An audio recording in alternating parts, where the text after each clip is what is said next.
Hello students, welcome to our channel vision గురు.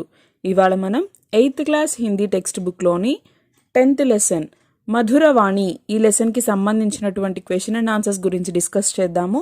ఈ లెసన్కి సంబంధించిన explanation part video already upload చేస్తున్నాము. నేను దాని లింక్ కూడా మీకు డిస్క్రిప్షన్లో ఇస్తాను. ఒకసారి ఎవరైనా చూడని వాళ్ళు ఉంటే ఒకసారి వెళ్ళి చూడండి. అయితే మధురవాణి దీనికి సంబంధించి సోచియే బోలియే क्वेश्चन एंड आंसर्स చూద్దాం మనము. ఫస్ట్ క్వశ్చన్, చిత్ర మే క్యా క్యా దిఖాయి దే రహా హై. మీకు ఈ చిత్రంలో అంటే ఈ ఇమేజ్లో ఏమేం కనిపిస్తూ ఉన్నాయి? చిత్ర మే పేడ్, పక్షి, घर, सड़क, पाठशाला, बच्चे, एक बूढ़ा आदमी, एक बूढ़ी औरत, एक आदमी आदि दिखाई दे रहे हैं. ఇక్కడ ఇమేజ్లో మనకి ఏమేం కనిపిస్తున్నాయో అవన్నీ ఇక్కడ ఆన్సర్లో చెప్పాల్సి ఉంటుంది. అంటే చెట్లు కనిపిస్తున్నాయి, కొన్ని పక్షులు కనిపిస్తున్నాయి, ఒక ముసలాయన కనిపిస్తూ ఉన్నారు, స్కూల్ కనిపిస్తుంది, కొంతమంది పిల్లలు, అలాగే ఒక ముసలావిడ, ఒక నది కనిపిస్తుంది. ఇలా. సెకండ్ క్వశ్చన్, దాదా పోతేసే క్యా కహ రహే హోంగే. ఆ తాతయ్య అంటే అక్కడ ఉన్నటువంటి ఆ తాతగారు ఆయన మనవడితో ఏం చెప్తున్నారు, ఏం చెప్తూ ఉండుండొచ్చు. दादा पोते को ज्ञान की बातें बता रहे होंगे, जैसे पाठशाला में दोस्तों से कैसा व्यवहार करना है, बड़ों के साथ कैसा व्यवहार करना है आदि. ఆయన ఏం చెప్తూ ఉండొచ్చు అంటే తన మనవడికి కొన్ని మంచి మాటలు నేర్పిస్తూ ఉండొచ్చు, జ్ఞానాన్ని తెలిపే విషయాలను చెప్తూ ఉండుండొచ్చు. అంటే ఉదాహరణకి స్కూల్లో ఫ్రెండ్స్తో ఎలా ఉండాలి, అలాగే పెద్దవాళ్లతో ఎలా మెలగాలి అనేది ఆయన చెప్తూ ఉండుండొచ్చు అని చెప్తున్నారు. థర్డ్ క్వశ్చన్, బడోं का आदर कैसे करना चाहिए. పెద్దల్ని ఎలా గౌరవించాలి, పెద్దలకి గౌరవం ఎలా ఇవ్వాలి. बड़ों से विनय से बात करना, उनकी आज्ञा का पालन करना, उनकी सेवा करना आदि कर्मों के द्वारा बड़ों का आदर करना चाहिए. సో ఎలా ఉండాలి మనం పెద్దవాళ్లతో మనం వినయంగా మాట్లాడాలి, వాళ్ళు చెప్పింది వినాలి, అలాగే వారికి సేవ చేయాలి. ఇలాంటి పనుల ద్వారా మనము పెద్దలని గౌరవించవచ్చు. నెక్స్ట్ ఇన్ టెక్స్ట్ క్వశ్చన్స్ చూడండి. సో ఫస్ట్ క్వశ్చన్ ఇందులో చూసినట్లయితే అభిమాన్ కిస్కో జన్మ దేతా హై. సో ఫస్ట్ క్వశ్చన్, అభిమాన్ కిస్కో జన్మ దేతా హై అని అడిగారు. అంటే ఏంటి? అహంకారం దేనికి జన్మనిస్తుంది? అభిమాన్ పాప్కో జన్మ దేతా హై. అహంకారం అనేది పాపానికి జన్మనిస్తుంది. సెకండ్ క్వశ్చన్, మనుష్యకో कैसे रहना चाहिए. మనిషి ఎలా ఉండాలి అంటే మనిషి ఎలా జీవించాలి? मनुष्य के शरीर में जब तक प्राण है तब तक उसे दया की भावना नहीं छोड़नी चाहिए. సో ఒక మనిషి తన జీవితాన్ని ఎలా జీవించాలి అంటే ఒక మనిషి బ్రతికున్నంత కాలం కూడా తనలో ఉన్నటువంటి దయాభావన అనేది, దయాగుణం అనేది వదలకుండా జీవించాలి. థర్డ్ క్వశ్చన్, పరోపకారి కో ధన్య క్యూ కహా గయా హై. ఇక్కడ చూడండి, పరోపకారిని ధన్యుడు అని ఎందుకు అంటున్నారు అంటే ఇతరులకి ఉపకారం, ఇతరులకి హెల్ప్ చేసే వాళ్ళని ధన్యుడు అని ఎందుకు చెప్తున్నారు? అప్నే లియే తో సభీ జీతే హై, పర్ జో పరోపకార్ కే లియే జీతే और मरते हैं उनका जीवन ధన్య జాతా హై, ధన్య హో జాతా హై. సో ఏం చెప్తున్నారు ఇక్కడ? తమ కోసం అందరూ జీవిస్తారు, తను బాగుండాలి, తను సంపాదించుకోవాలి, తను దాచిపెట్టుకోవాలి అని అంటే తన కోసం తను ఆలోచించుకునే వాళ్ళు చాలామందే ఉంటారు. కానీ పరులు కూడా బాగుండాలి, ఇతరులు కూడా బాగుండాలి అని ఆలోచించేవారు చాలా తక్కువ మంది ఉంటారు. అలాగ ఎవరైతే పరోపకారం కోసం జీవిస్తారో, మరణిస్తారో వారి జీవితం ధన్యమవుతుంది అని ఇక్కడ చెప్తున్నారు. నెక్స్ట్ సునియే బోలియేకి సంబంధించిన క్వశ్చన్ అండ్ ఆన్సర్స్ చూడండి. ఫస్ట్ క్వశ్చన్, तुलसीदास ने नदी और नाव की तुलना किससे की है. తులసీదాస్ తను చెప్పినటువంటి దోహాలో నది ఆర్ నావ్, నది అంటే నది అని అంటే రివర్, అదే నావ్ అంటే ఇక్కడ పడవ అని. అయితే తులసీదాస్ తన పోయంలో నదిని పడవని దేనితో పోల్చారు, దేంతో కంపేర్ చేశారు? तुलसीदास ने नदी और नाव की तुलना समाज और मनुष्य से की है. దేంతో కంపేర్ చేశారు? సమాజం మరియు మనిషితో పోల్చారు. సమాజం మరియు మనుషులతో నదిని పడవని ఇక్కడ కంపేర్ చేసి చెప్పారనమాట. సెకండ్ క్వశ్చన్, మెహందీ కి విశేషత క్యా హై. మెహందీ అంటే గోరింటాకు. గోరింటాకు యొక్క ప్రత్యేకత ఏంటి? मेहंदी की विशेषता यह है कि मेहंदी लगवाने वालों के साथ साथ बांटने वाले की उंगली पर भी मेहंदी का रंग लग जाता है. సో గోరింటాకు ప్రత్యేకత ఏంటి అంటే ఇది పెట్టించుకునే వాళ్ళ చేతులతో పాటు పెట్టే వాళ్ళ చేతులు కూడా ఆ గోరింటాకు రంగుననేది అంటుకుంటుంది. అంటే గోరింటాకు ఎవరైతే పెట్టించుకుంటారో వాళ్ళ చేతులు ఎర్రగా పండుతాయి. అలాగే వాళ్ళ వేళ్ళకి మన చేతితో పెడుతుంటాం కదా, సో మన చేతులకు కూడా ఆ గోరింటాకు రంగు అనేది అంటుతుంది. థర్డ్ క్వశ్చన్, పరోపకారీ కే లక్షణ్ క్యా హోతే హై? పరోపకారీ లక్షణాలు ఏంటి? परोपकारी के लक्षण कुछ अलग ही होते हैं. वे सिर्फ अपने लिए ही नहीं जीते, सदा दूसरों की मदद करने में ही उनको खुशी मिलती है. उनके हृदय में दूसरों के प्रति सहानुभूति और करुणा का भाव होता है. वे जाति, देश, रंग रूप आदि का भेद किए बिना सभी को अपना मानते हैं. कभी कभी वे स्वयं हानि उठाकर भी दूसरों का हित करते हैं. यही పరోపకారి కే లక్షణ్ హై. పరోపకారి అంటే ఏంటి? పరులకి ఉపకారం చేసేవారు అని, అంటే పక్కవారికి సహాయం చేసేవారు, ఇతరులకి సహాయపడేవారిని పరోపకారి అంటాం. వాళ్ళ లక్షణాలు ఎలా ఉంటాయి అంటే వాళ్ళు ప్రత్యేకంగానే ఉంటారు. ఎందుకంటే వాళ్ళు కేవలం తమ కోసం మాత్రమే జీవించరు. ఎప్పుడూ కూడా ఇతరులకు కూడా సహాయపడుతూ ఉంటారు. వారికి సహాయం చేసి దాంట్లోనే వాళ్ళ సంతోషాన్ని వెతుక్కుంటూ ఉంటారు. ఇతరుల పట్ల వాళ్ళకి సానుభూతి, జాలి ఇవన్నీ కూడా ఉంటాయి. వాళ్ళు జాతి, దేశం, రంగు, రూపం ఇలాంటి తేడాలు, భేదాలని పెట్టుకోకుండా అందరినీ ఒకేలా స్వీకరిస్తారు. అందువల్ల వీరు ప్రత్యేకంగానే ఉంటారు. నెక్స్ట్ పढ़िए. ఇందులో ఫస్ట్ కాలం చూడండి. ఆ पाठ के आधार पर वाक्यों को सही क्रम दीजिए. సో ఇక్కడ లెసన్ని బేస్ చేసుకొని ఇక్కడ ఇచ్చినటువంటి సెంటెన్సెస్ని మనము ఆర్డర్ వైజ్ నెంబర్స్ ఇవ్వాల్సి ఉంటుంది. ఫస్ట్ అయితే సెంటెన్సెస్ చూద్దాము. రహిమన్ ఫిరి ఫిరి పోయియే, రూఠే సుజన్ మనాయియే, టూటే ముక్తాహార్, జో రూఠే సౌబార్. సో ఇందులో మనకి ఆల్రెడీ మనం దోహాలు చదివి ఉంటాము. దోహాలు చదివి ఉంటే మనకి ఏ సెంటెన్స్ ఫస్ట్ వస్తుంది, ఏ సెంటెన్స్ తర్వాత వస్తుంది అనేది ఈజీగా మనము చెప్పగలము. అయితే ఫస్ట్ వచ్చే సెంటెన్స్ ఏంటి? రూఠే సుజన్ మనాయియే, దాని తర్వాత జో రూఠే సౌబార్, రహిమన్ ఫిరి ఫిరి పోయియే, టూటే ముక్తాహార్. సో ఇది ఆర్డర్ అనమాట. నెక్స్ట్ కాలం, వాక్య పడకర్ ఉచిత శబ్ద సే ఖాళీ జగహ్ భరియే. సో ఇక్కడ ఏం చేయాలట? మనము ఇక్కడ ఇచ్చినటువంటి సెంటెన్స్ని చదివి ఇచ్చిన బ్లాంక్ని ఫిల్ చేయాలి.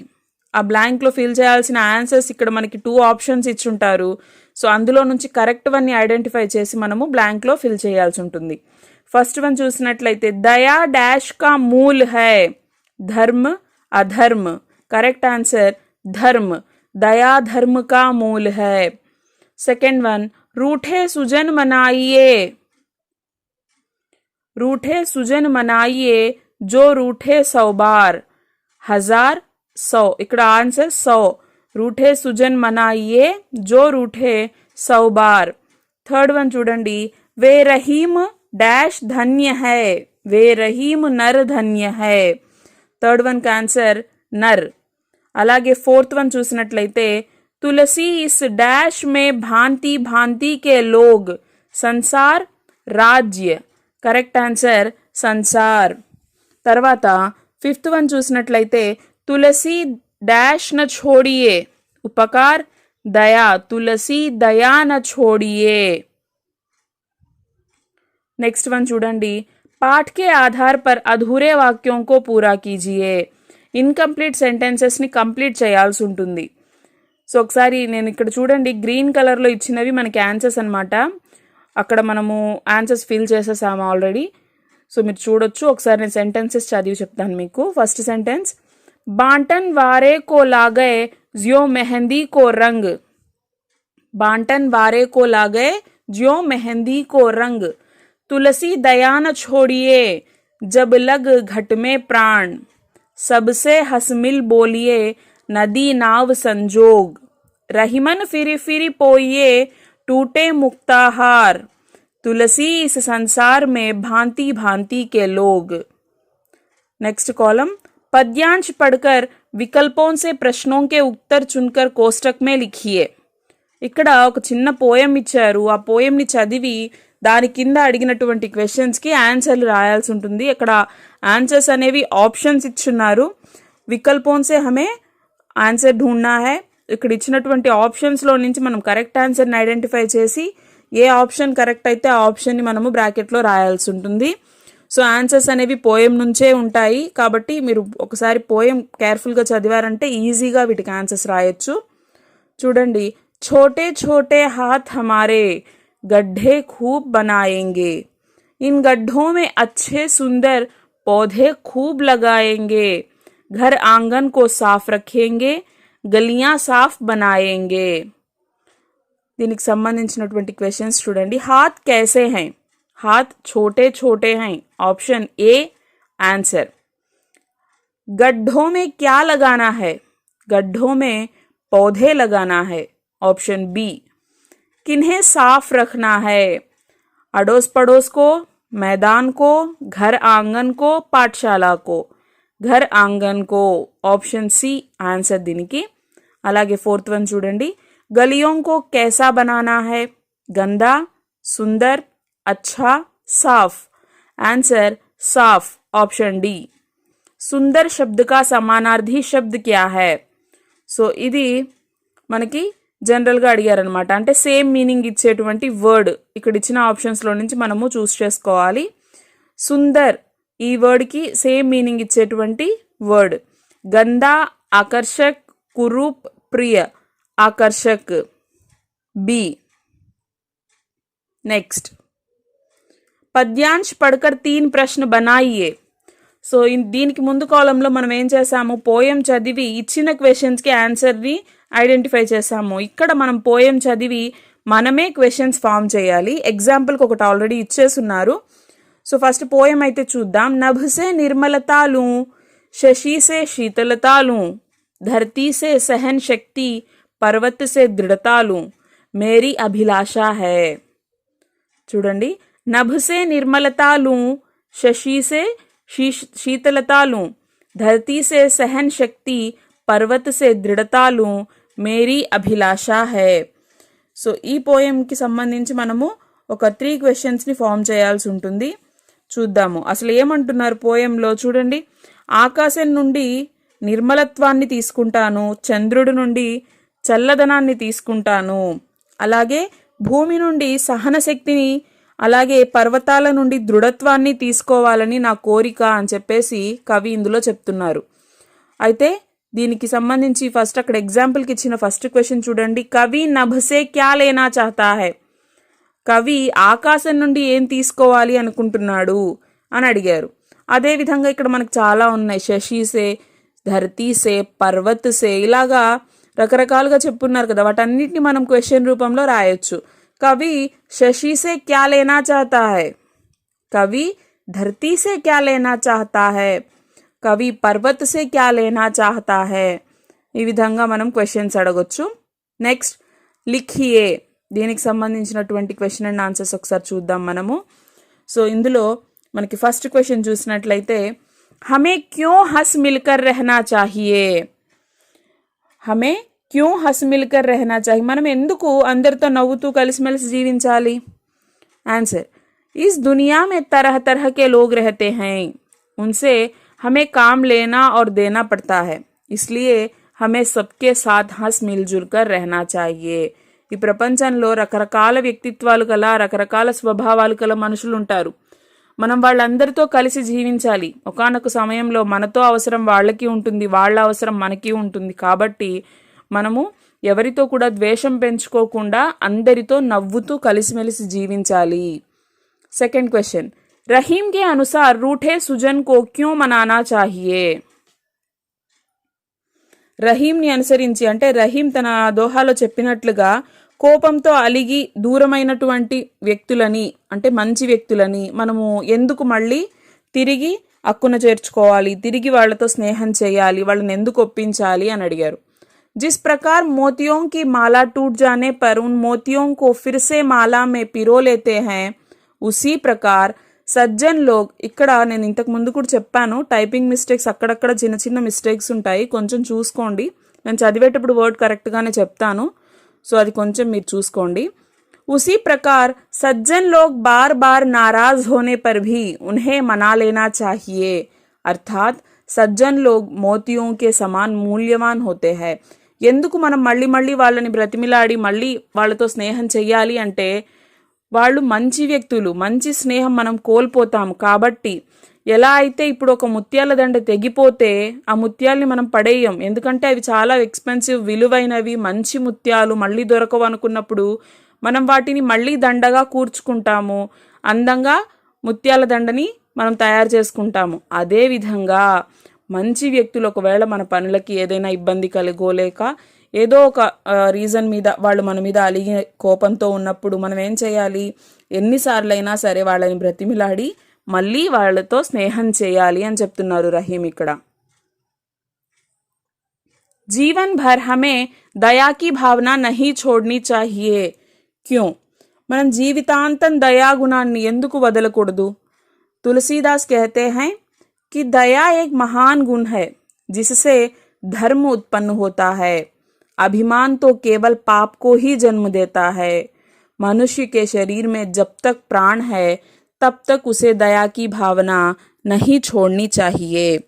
సో ఇక్కడ ఏం చెప్తున్నారు, తులసీదాస్ చెప్తున్నారు ఏమని, దయ అనేది ఎంతో గొప్ప గుణము, ఇతరుల పట్ల కరుణ, జాలి ఇలాంటి స్వభావం కలిగి ఉండడం అనేది ఎంతో గొప్ప గుణము. కాబట్టి దాన్ని మనం ఎప్పుడూ విడనాడకూడదు, ఎందుకంటే అహంకారం పాపానికి జన్మనిస్తుంది. అలాగే దయ అనేది ధర్మానికి జన్మనిస్తుంది. కాబట్టి మనం అహంకారాన్ని విడనాడి దయాభావనని కలిగి ఉండాలి. మనిషి జీవించినంత కాలం కూడా ఇతరుల పట్ల దయా స్వభావాన్ని, జాలి గుణాన్ని ఎట్టి పరిస్థితుల్లో విడనాడకూడదు అని ఇక్కడ చెప్తున్నారు. నెక్స్ట్, तुलसी और रहीम के दोहों में किन्हीं दो दोहों का भाव अपने शब्दों में लिखिए. సో ఇక్కడ చూసినట్లయితే మీరు క్వశ్చన్ ఏం అడిగారు, తులసి और రహీం కే దోహో మే, ఇక్కడ మనము ఇద్దరు రాసినటువంటి దోహాల గురించి ఆల్రెడీ డిస్కస్ చేశాము. తులసీదాస్ అలాగే రహీం వీళ్ళిద్దరూ రాసినటువంటి ఈ దోహాలు మీరు చదివారు కదా. సో ఇందులో నుంచి ఏవైనా రెండు దోహాల భావాన్ని మీరు మీ సొంత మాటల్లో రాయండి అని అడిగారు. సో ఇక్కడ చూసినట్లయితే మీరు ఆ భావం అనేది ఇచ్చున్నాను, నేను ఆల్రెడీ ఎక్స్ప్లెనేషన్ పార్ట్లో కూడా మనకి టెక్స్ట్ బుక్ పార్ట్లో కూడా ఉంది, జస్ట్ ఒకసారి నేను చదువుతాను చూడండి. तुलसीदास कहते हैं कि दया एक महान गुण है जिससे धर्म उत्पन्न होता है. अभिमान तो केवल पाप को ही जन्म देता है. मनुष्य के शरीर में जब तक प्राण है तब तक उसे दया की भावना नहीं छोड़नी चाहिए. సో ఇది ఒక దోహా యొక్క భావం అన్నమాట.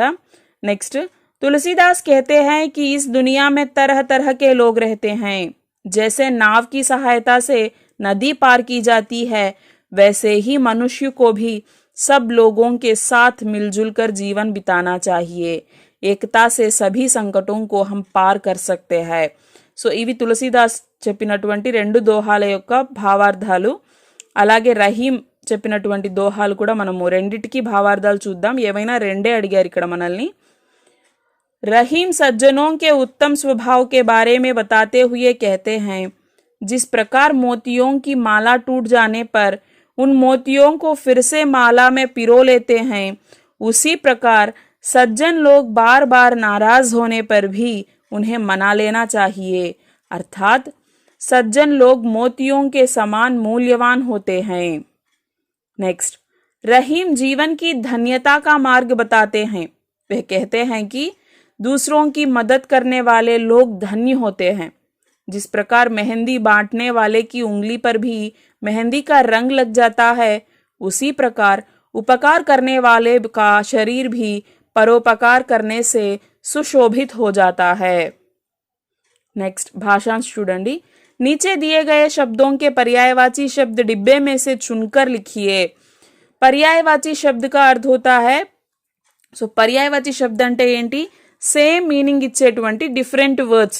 शब्द अलग अलग होते हैं, उनका अर्थ एक ही होता है. तो पहला शब्द देखिए, संसार. సంసార్ శబ్ద కే పర్యాయవాచి శబ్ద హై దునియా జగ్. ఈ ఆన్సర్స్ అనేవి ఎక్కడి నుంచో రాయట్లేదు, మనం ఇక్కడ ఇచ్చినటువంటి బాక్స్లో ఆ వర్డ్స్ ఉన్నాయి. కాకపోతే దేనికి కరెక్ట్ ఏ ఆన్సర్ అనేది మనం మాత్రం ఐడెంటిఫై చేసి రాసుకోవాలి. సంసార్ శబ్ద కే పర్యాయవాచి శబ్ద హై దునియా జగ్. सुजन, सुजन शब्द के पर्यायवाची शब्द है दयालु पुण्यवान. गर्व शब्द के पर्यायवाची शब्द है घमंड अहंकार. पाप शब्द के पर्यायवाची शब्द है अपराध कसूर. धन्य शब्द के पर्यायवाची शब्द है भाग्यशाली कृतार्थ. नेक्स्ट, रेखांकित शब्द का विलोम शब्द वाक्य में पहचान कर लिखिए. ఇక్కడ ఇచ్చిన సెంటెన్స్లో ఒక వర్డ్ని అండర్లైన్ చేస్తున్నారు, ఆ వర్డ్కి ఆపోజిట్ వర్డ్ రాయాలి. విలోమ్ శబ్ద్ లిఖనా హై. సో అది కూడా ఈ సెంటెన్స్లోనే ఉంటుంది, జస్ట్ మనం ఐడెంటిఫై చేసి రాయడమే. ఫస్ట్ సెంటెన్స్ చూసినట్లయితే జీవన్ और మరణ్ మానవ్ జీవన్ కే అభిन्न అంగ్ హై. జీవన్ ఇక్కడ అండర్లైన్ చేశారు. జీవన్ శబ్ద్ కా విలోమ్ శబ్ద్ హై మరణ్. सेकेंड सेंटेंस, बच्चों में हंसना और रोना चलता रहता है. हंसना इसका विलोम शब्द है रोना. पौधा छोटा होता है और पेड़ बड़ा होता है. छोटा, छोटा शब्द का विलोम शब्द है बड़ा. अपनों का संयोग खुशी देता है और वियोग दुख देता है. संयोग वियोग. धर्म और अधर्म को अलग करना बहुत ही आवश्यक है. धर्म शब्द का विलोम शब्द है अधर्म. पाठ में आए शब्दों को वर्ग पहेली में ढूंढकर लिखिए. సో ఇక్కడ వర్గ పహేలీ ఇచ్చారు, లెసన్లోని వర్డ్స్ ఇందులో ఉన్నాయి. సో మనం ఎక్కడున్నాయో చూసుకొని దాన్ని సర్కిల్ చేయాలి. ఫస్ట్ ఒకటి ఇచ్చేసారు ఇక్కడ తులసీదాస్ అని టెక్స్ట్ బుక్లో. సో మిగతా వర్డ్స్ చూడండి. అభిమాన్, అదేవిధంగా ఉపకారి, నది, ప్రజా, సుజన్, ఈ విధంగా. నెక్స్ట్, బేమేల్ శబ్ద పర్ గోలా లగాయియే. సో ఇక్కడ ఒక 4 వర్డ్స్ ఇచ్చున్నారు, అందులో నుంచి మనం ఆడ్ వన్ని ఐడెంటిఫై చేయాలి. అంటే ఒక 3 వర్డ్స్ మనకి రిలేటెడ్ వర్డ్స్ ఉంటాయి, ఒకటి డిఫరెంట్గా ఉంటుంది. ఆ వర్డ్ని మనం ఐడెంటిఫై చేసి దాన్ని సర్కిల్ చేయాల్సి ఉంటుంది. సో అయితే ఒకటి ఎగ్జాంపుల్కి ఇక్కడ ఇచ్చున్నారు చూడండి. ఫస్ట్ వన్ దేహ్, ధార్, అంగ్, శరీర్. సో ఇందులో మనకి డిఫరెంట్గా ఉన్న వర్డ్స్ ఏది అంటే ధార్. కాబట్టి ధార్ని మనకి సర్కిల్ చేశారు. అంటే చూడండి ఎందుకు దాన్ని అండర్లైన్ చేశారు అంటే దేహ్, దేహ్ అంటే దేహము, శరీరము అని. అలాగే అంగ్, అంగము అంటే మన బాడీలోని ఒక పార్ట్. శరీర్ అంటే శరీరము అని. సో ఇవన్నీ కూడా మన శరీరానికి సంబంధించిన వర్డ్స్. ధార్ అంటే ధార అని, నీటి ధార, పాలధార ఇలా అంటాం కదా. సో అది కాబట్టి దాన్ని మనం సర్కిల్ చేసాము. అదేవిధంగా సెకండ్ వన్ అభిమాన్, దయా, ప్రాణ్, గర్వ్. ఇక్కడ చూడండి ఇందులో మనకి ఆన్సర్ ప్రాణ్. థర్డ్ వన్ హార్, మాలా, హాత్, గెహనా. హాత్, నర్, సరిత, మనుష్య, మానవ్. ఇక్కడ కూడా మీరు చూసినట్లయితే నర్, నర్ అంటే ఏంటి, నరులు అంటే మనుషులు అని. అదేవిధంగా మనుష్య అన్న కూడా మనిషే, మానవ్ అన్న కూడా మనిషే. సరిత అంటే నది అని. సో ఇది మనకి వేరుగా ఉంది కాబట్టి దీన్ని మనము సర్కిల్ చేసాం. అదేవిధంగా హాత్, హస్నా, రోనా, చిల్లానా. इसमें बेमेल शब्द है हाथ. నెక్స్ట్ సృజనాత్మకత. చిత్ర దేఖ్కర్ 5 వాక్య లిఖియే. ఇది చూడండి ఇక్కడ ఒక పిక్చర్ ఇచ్చున్నారు, ఈ పిక్చర్ని చూసి దీనికి సంబంధించి ఒక 5 సెంటెన్సెస్ని రాయండి అని అడిగారు. సో పిక్చర్లో మనం ఏం చూడొచ్చు, ఇక్కడ కొంతమంది పిల్లలు, ఒక వ్యక్తి ఉన్నారు. ఆ వ్యక్తి ఏం చేస్తున్నాడు, చెట్టును నరకడానికి ప్రయత్నిస్తున్నాడు, కానీ ఆ పిల్లలు అడ్డుకుంటున్నారు. సో దీనికి సంబంధించి మనము 5 సెంటెన్సెస్ రాయాలి. ఫస్ట్ సెంటెన్స్ చూసినట్లయితే ఏక్ ఆద్మీ పేడ్ కాట్ రహా హై. ఒక వ్యక్తి ఆ చెట్టుని నరుకుతున్నాడు. సెకండ్ వహ లకడీ కో ఇంధన్ కే రూప్ మే ఉపయోగ్ కర్నా చాహతా హై. ఎందుకు నరుకుతున్నాడు అంటే ఆ వ్యక్తి ఆ చెట్టుని నరికి కట్టెల్ని ఉపయోగించుకోవచ్చు, నిప్పు పెట్టడానికి కట్టెల్ని ఉపయోగించుకోవచ్చు అని చెప్పేసి దాన్ని నరుకుతున్నాడు. పేడ్ సే ఫూల్ ఫల్ ఆది మిల్తే హై. చెట్ల నుంచి మనకి ఏం లభిస్తాయి, పండ్లు అలాగే పూలు ఇవన్నీ కూడా దొరుకుతాయి. బచ్చే పేడ్ సే బహుత్ ప్యార్ కర్తే హై, పిల్లలు చెట్టుని చాలా ఇష్టపడుతున్నారు. ఇస్లియే పేడ్ కో కాట్నే సే రోక్ రహే హై, కాబట్టి వాళ్ళందరూ కూడా చెట్టుని నరకకుండా ఆపుతూ ఉన్నారు. సో ఇది సృజనాత్మకతకు సంబంధించిన పాయింట్స్ అన్నమాట. సో ఇది మనకి మొత్తం ఓవరాల్గా మధురవాణి లెసన్కి సంబంధించిన question and answers overall notes మొత్తం చెప్పాను. సో ఐ హోప్ మీ అందరికీ ఇది అర్థమై ఉంటుంది అనుకుంటున్నాను. సో దీనికి సంబంధించి మీకు ఏమైనా డౌట్స్ ఉంటే నాకు కామెంట్ సెషన్లో చెప్పండి. Thank you.